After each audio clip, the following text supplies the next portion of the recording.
Olá, preciosas! Tudo bem com vocês?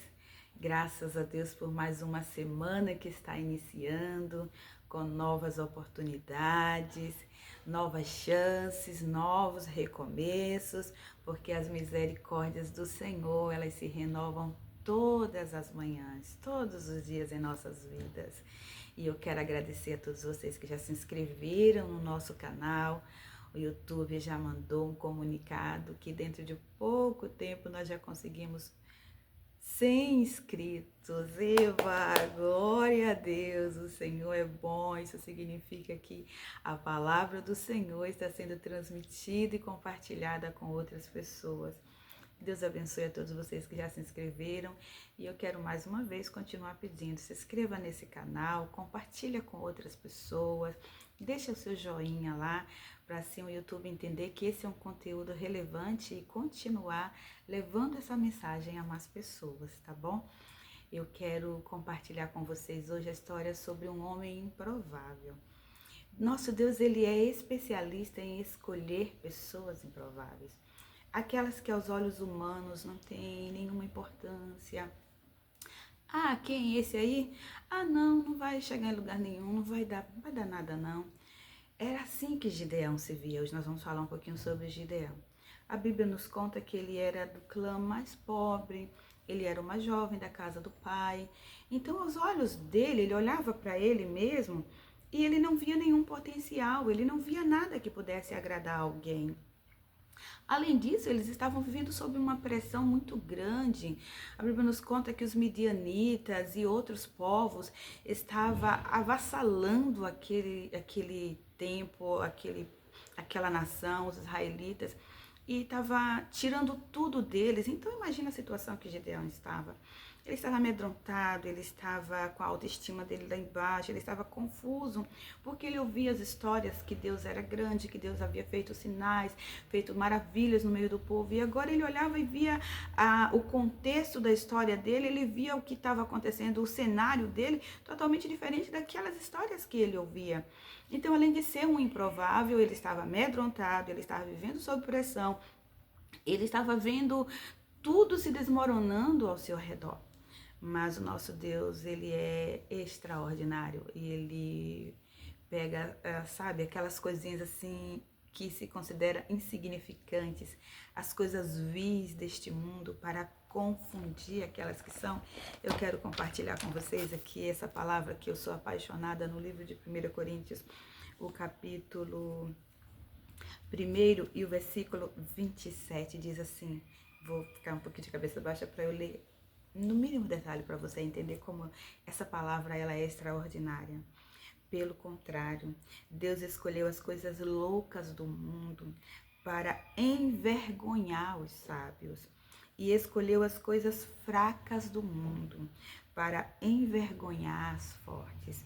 Olha que Deus maravilhoso. Ainda diz assim, mas Deus escolheu as coisas humildes do mundo e as desprezadas é aquelas que não são para reduzir a nada as que são. O nosso Deus, ele é especialista em transformar o nada em tudo. E aí a Bíblia nos conta que o anjo do Senhor aparece a Gideão e fala para Gideão assim: ô homem valente, o Senhor é contigo. Vamos conjecturar um pouquinho? Vamos entrar nesse cenário? Aí eu imagino o Gideão assim, olhando para um lado, olhou para o outro, olhou para trás. Mas será que ele está falando comigo mesmo? Será que é eu que sou esse homem valente? Porque Gideão olha para dentro dele mesmo assim e pensa, não sou eu esse homem valente. Eu estou aqui assustado. Eu estou aqui escondido. Como assim eu sou um homem valente? Quantas vezes a gente se pergunta ao Senhor, faz essa pergunta assim, como assim, Senhor? É eu que o Senhor está escolhendo realmente para fazer isso? É eu que o Senhor está enviando realmente para fazer isso? Porque a gente olha para dentro de nós e a gente não vê condições para fazer coisas que o Senhor nos orienta, nos determina a fazer. Mas é que a força que vem não vem de nós. A força que tem aqui dentro não vem de nós, vem do Senhor. A Bíblia diz que é na nossa fraqueza que o poder de Deus se aperfeiçoa. É quando a gente diz, Senhor, eu não consigo, Senhor, eu não dou conta, tá muito pesado, tá muito difícil. O Senhor diz, eu sou com você. Assim como ele disse para Gideão, eu sou contigo. Várias vezes o Senhor fala na palavra dele, não temas, não temas, ele está dizendo, não tenha medo, não é você que vai fazer isso sozinho, é eu que estou com você, é eu quem vou te auxiliar, é eu quem vou te orientar. Nós só precisamos ter ouvidos sensíveis à voz do Senhor, nós só precisamos obedecer ao mandado do Senhor, porque o que nos prejudica não é a pouca força que nós temos, é a desobediência, é não ouvir o que Deus nos orienta e nos acovardar. A Bíblia diz que aos covardes, o Senhor diz assim, ó, volta. Porque quando estamos sem forças, o poder de Deus se aperfeiçoa na nossa fraqueza, nos fortalece. Quando estamos com medo, ele diz assim, não tenha medo, eu estou com você. Mas para os covardes, infelizmente, para esse aí, só a palavra de voltar.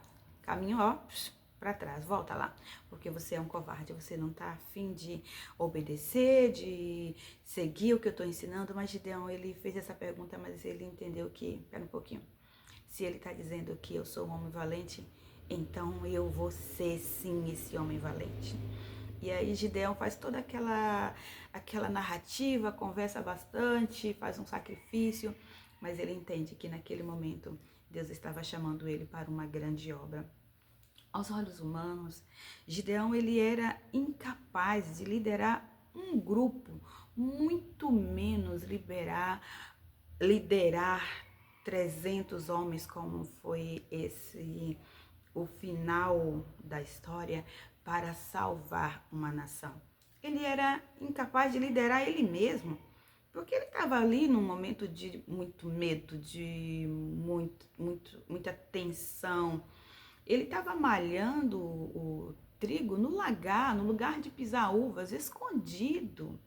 Mas o Senhor disse, é você mesmo, Gideão. Eu quero que você entenda que o Senhor está falando com você nessa manhã. É você mesmo que eu escolhi. É você mesmo que eu deleguei esse trabalho. É a você mesmo que eu estou confiando essa obra. Vamos entender que o chamado do Senhor não é para as pessoas que se acham capacitadas, mas são justamente para aqueles improváveis que o Senhor capacita. Lembra de Esther? Ela era uma simples órfã. Ela não tinha nenhuma credencial para ser rainha, mas o Senhor escolheu para governar, escolheu para ser rainha. Lembra de Daniel? Ele era um jovem, ele não tinha nenhuma condições de chegar onde chegou. Foi levado como vassalo, como escravo para a Babilônia, mas lá o Senhor delegou a ele grandes autoridades. Lembra de Ruth? Ela não tinha condições de entrar para a genealogia de Jesus, mas o Senhor escolheu ela, sim, para ser uma pessoa participante da genealogia do nosso amado Jesus. E várias outras pessoas que o Senhor escolheu, mesmo sendo simples, mesmo sendo improvável. Que nessa manhã a gente entenda que mesmo sendo improvável aos olhos humanos, o Senhor nos escolheu para uma grande obra. Que Deus abençoe sua vida, que Deus te fortaleça em graça e que você entenda que você é sim esse homem e essa mulher valorosa que o Senhor escolheu para um grande propósito. Que Deus te abençoe, uma semana de vitória, de novas oportunidades e novos recomeços. Beijo no coração.